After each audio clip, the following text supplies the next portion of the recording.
I'm sorry to do that to you for the second week in a row.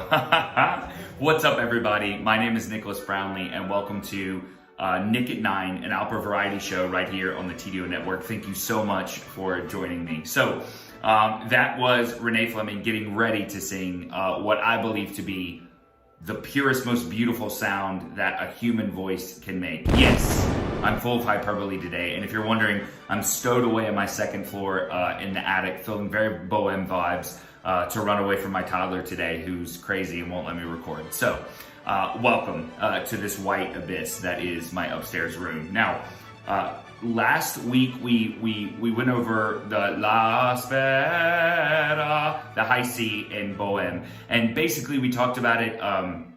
It's hard with opera because it can get really niche really fast. But what I want to do is talk about what makes high notes great. What do we hear as professionals? And so from the opera newbie to the there's no good singing anymore since the golden age annoying person, keyboard warrior.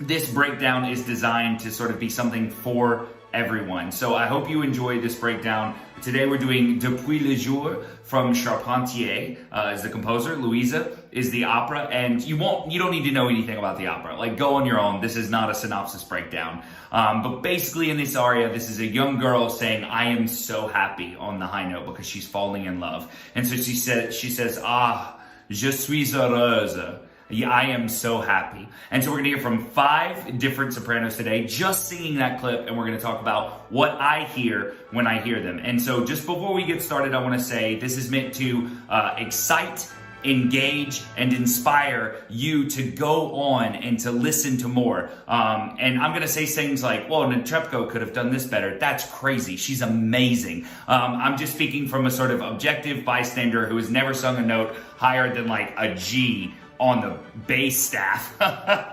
So this is with all due respect and absolute admiration for every singer on the list today. So up first, with no further ado, sort of in my opinion, the queen of this aria, because she's the reason it is back in existence and the reason we are still performing this aria today in grad schools across the world to the biggest opera stages across the world. It is Leontyne Price. She brought this aria out for a 1958 Met Gala, and this is her singing it. So let's go straight on over to Miss Price, who's still with us today, an incredible woman, incredible ambassador. So up first, let's hear it. What a woman. Let's hear it, Miss Price.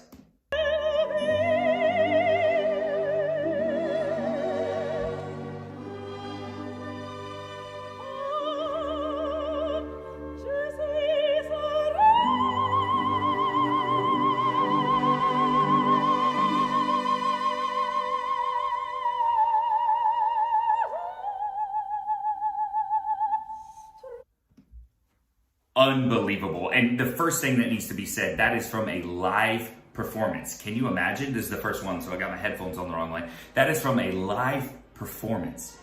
Unbelievable singing. So we talked about last week, what do I think about when I'm listening to great singing? What makes it great? Or at least for me, from my ears and my subjective taste, better. The first thing is it in tune? That's very important when singing high notes. Number 2, is there a color change? So what I mean by that, does it sound like an oboe in the staff? You know, when she's singing low, does it sound like an oboe? And then all of a sudden we have a clarinet or a timpani or God forbid an out-of-tune violin.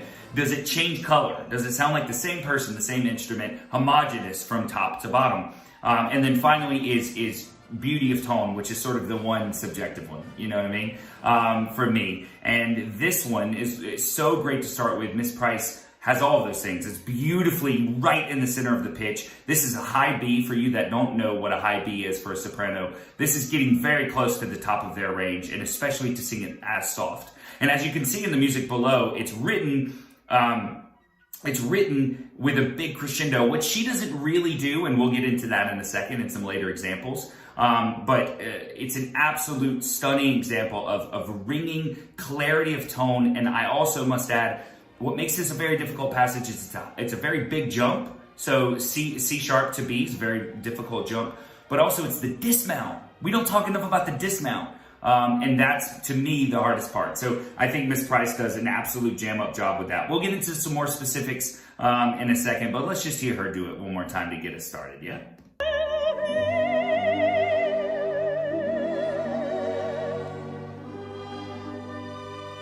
I'm so happy.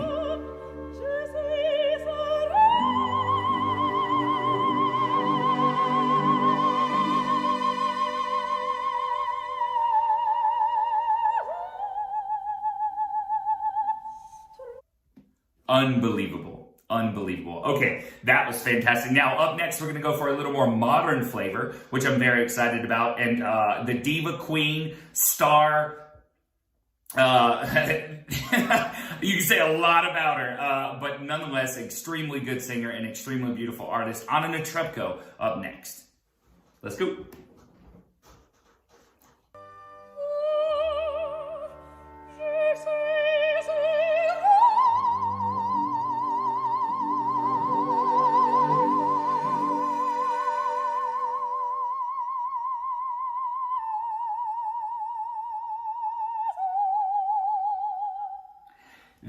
Incredible. Now, listen, there's a lot you can notice right off the bat, right? For one, Leontyne Price is from Laurel, Mississippi, and Ananda Trebko's Russian. And there's a lot more than an ocean separating those two places, right? So that hits you immediately. But what is interesting is if we were to listen to the whole aria, which we can't, but I implore you to, because Ananda Trebko does such a good job with this, you're immediately hit, both in this recording and in person. I've had the chance to hear a lot in person, with her just roundness, velvet, beautiful tone. It's like she just wraps her sound around you in a house as big as the Met or as small as the Broad stage, which is 500 people that I saw her perform at. It is mind-bogglingly good. It is extraordinary. What is interesting about this, though, is that this is a very recent recording of her singing this. Now, hang in there, because we're going to get into like some voice type stuff really quickly. All that voice types mean, and when you hear someone refer to a big voice versus a small voice, all that means is just how loud or soft they are. For lack of that's pretty crass, but that's just the easiest way to define it. Now, this aria is on the lighter side. Floating is usually reserved for the lighter sopranos. And when a big, heavy soprano, in voice, of course I'm speaking of, sings really soft in the top, it is incredibly affecting. And the Trebko can do that so well. What is very interesting about this recording, this is from February of 2020. Remember February 2020 when things were going great? And this is from then, and 2 weeks later, according to her opera base and her schedule, she sang Turandot.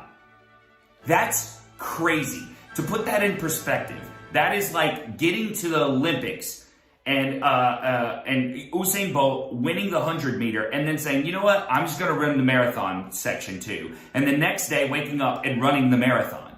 That is what it is like. It is insane that she is able to do both of these things. Now what you hear, and this is again with absolutely all due respect, you are Diva Anna, we love you. I love you, certainly. You can hear that she can't really push on it. She has 2 gears. She has that big Turandot gear, and then she has the light spinny gear, which, by the way, yet again, unbelievably impressive. She has both. But she can't really shove on it, and certainly can't do the crescendo the music asks for, but she makes up for it. And what you can hear is how she wiggles and spins to the very, very, very end and creates this moment. And that's what's special about this for me. It's not even necessarily the quality of the tone or the impression. It's just that she can still sing like this. 25 years into her career, singing the biggest girls on the opera stages. So let's listen to it one more time.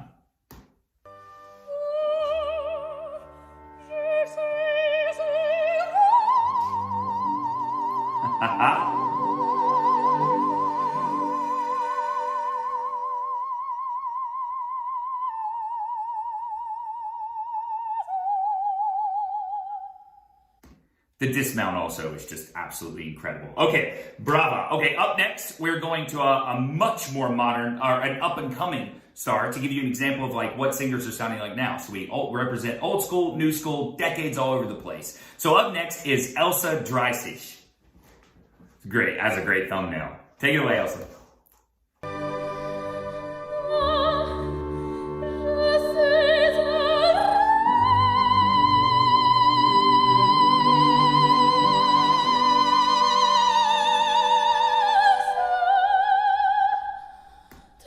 Pretty impressive. I gotta say that's pretty daggum impressive. Listen now, Elsa Dreisig, I've had the opportunity to sing a lot of competitions, which luckily for me, a competition I sang on her with was split. There was a men's section and a women's section because she would have cleaned up. And she did. She won Aurelia, so bravo. Elsa is a really fun person and an absolutely beautiful singer. Elsa is polarizing. And polarizing just meaning you love her or you hate her, I think. And for me, I fall on the side of love. It is an old school a la Mirella Freni, a la Magda Oliveira. If you guys don't know who those people are, DM me. I'll tell you how to spell them. Look them up. They're incredible old school singers. As singing and as soprano singing has progressed, it's gotten rounder. It's gotten more beautiful. It's gotten subjectively, but it's gotten rounder, sort of objectively. It's gotten a more sort of round, warm tone to it. And it's not so much about the blade or the cut. And that's to say that sound, yeah? Elsa goes back to that a little bit. And I find that very interesting. In the house, it's this huge, cutty, bladey, exciting sound. All of those words don't matter if you don't know them. It's just to say it's a little bit different of a soprano voice than you hear in modern times nowadays. And so I'm very intrigued by that. One of the main things and the main reasons I wanted to show you this is of these 5 singers in this lineup, this is the only singer who is a fluent French speaker. Elsa is French-Danish, and she speaks fluent French and grew up in France. And the word is je suis heureux. And with the other 2 sopranos that have come before, with Leontyne and Ananda Trebko, they just sort of go je suis heureux, and they just sing They don't even try really to sing the vowel, which, by the way, a lot of sopranos do this when they're this high. At some point, it's not about the words, it's about expression, right? And you have to make that choice as an artist, and those first 2 artists, I think, made the right choice. Elsa makes a different one. So you can really hear her say, je suis heureux. She's really trying to get that vowel in there, which is what makes for the different color. So I think that's a really interesting point and really cool to listen for the next time around when we listen to her. I'll also add, she's a bit of a bigger voice attempting this. So you don't hear sort of the pure float. You hear Elsa on the bottom and Elsa on the top. It is very much homogeneous. You know it's her, whether she's singing the highest note in her range or the lowest note in her range, which is very impressive. So I am a huge fan of this. I want to also add before I go, just because I would be remiss to say this isn't a competition. You're not getting paid, pressure's high, there's a panel of judges sitting out in front of you. This is a high level, high stakes singing. And to take a chance on singing this aria and singing it so beautifully is immensely, immensely impressive. So, brava, Elsa. Let's listen one more time and see if you can hear the things we just talked about.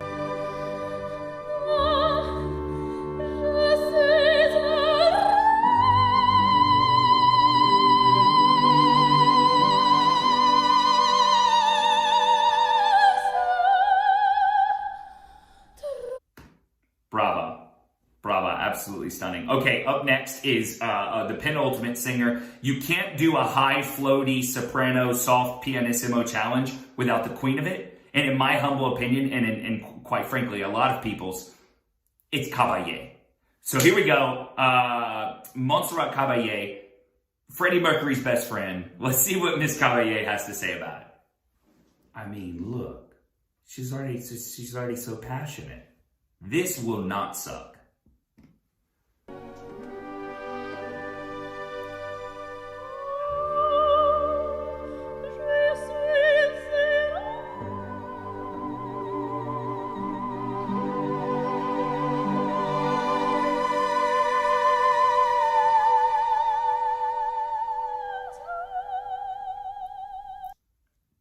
Yeah, that's insane.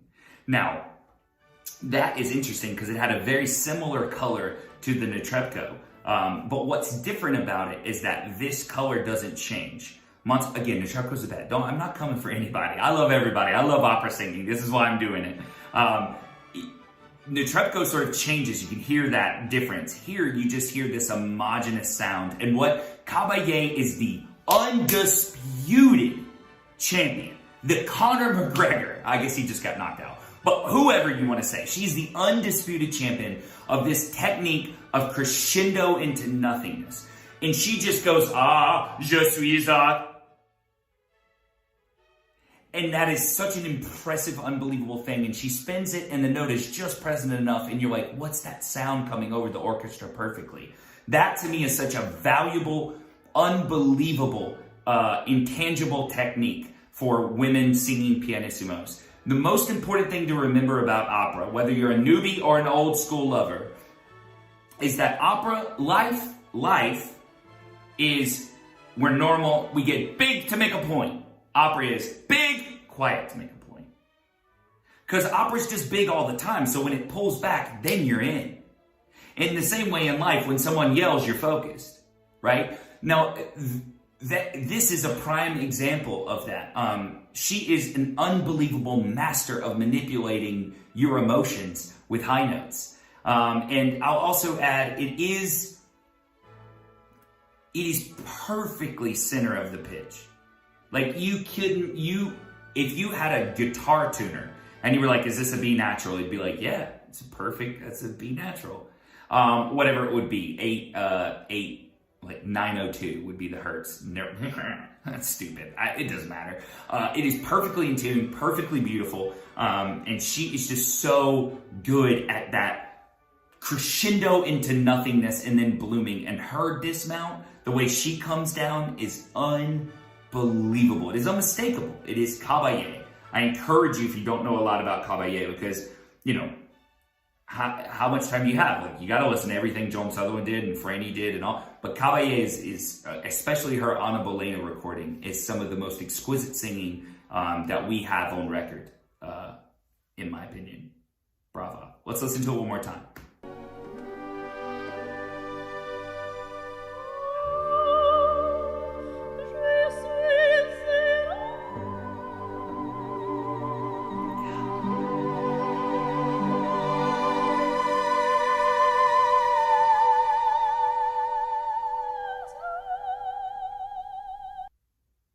Mother of heaven, that's good. Whoa. Okay, up next, the gold standard, in my humble opinion. That's right. So, one of my favorite things to do, and if you know me, you know this is true, and maybe you hate me for it a little, is to get around a bunch of other opera singers, who I wouldn't rather hang out with anyone in the world than a bunch of opera singers, and to just sort of play the YouTube game. What clips do you know, and what clips do you think the room hasn't seen? And that can be anything. Usually me, it's like these big, fat, beefy tenors singing really good high notes. That's what I love. But in the YouTube game, everyone just sort of gets a chance, and you haven't seen this last act of Bohème, or you haven't seen this great high note by this unknown person. It's a lot of fun. It's super nerdy, but it's a really good sort of street education of not just what other people find good or find impressive, which is always fun with other artists you respect, but it's more of just like a good way to gauge what is going well in opera right now and what we need to assess and make better in the future. There's not much that can be said about this recording, because at these YouTube parties, this is probably within the first 5 that I pull up to show people. And inevitably, every single person has seen it. I think it has 140 something thousand views. I'm 100,000 of them. I mean, I just absolutely adore this recording. This is Renee Fleming at her absolute peak. This is the mid-90s Renee, beautiful red dress, ridiculous shawl, big hair, the closer your hair is to God, the closer you are. This is just classic vintage Renee. Schulte said of her, there's only been 2 sopranos the famous conductor, George Schulte, said there's only 2 women I've ever heard that can sing anything they want to, whenever they want to, meaning any note at any dynamic in their range at any time. And it's Renata Tebaldi and Renee Fleming. And I tend to agree with him. Renee's ability to sing so beautiful while also singing with the most immense, secure understanding of technique and understanding of how the music goes, and deep feeling is sort of the ultimate 5-tool player. She can run, she can hit, she can still bases, she can field, she can do it all. Not enough can be said of her. I'm going to leave us on this. And the one thing I want you to listen for is the dismount. The B is beautiful. The A is extraordinary. And she does exactly, I'll put the music down, she does exactly what's called for in the music. I hope that this clip brings you as much joy as it has brought me through the years. And if you're a soprano and you're like, man, I want to make that sound one day, then get in the practice room, as Renee would say, and figure it out. Because that's what she did. With a lot of help along the road. Thank you guys so much for joining me on this Depuis le Jour breakdown. And Renee's going to send us off because Renee is bae. And yeah, peace everybody. Thank you so much for joining me. Peace.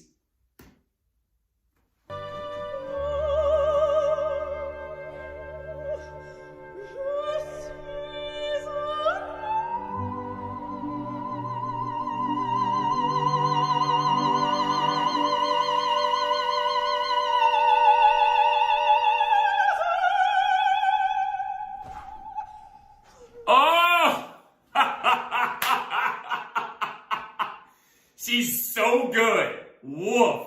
Bye, everybody. Thank you for watching.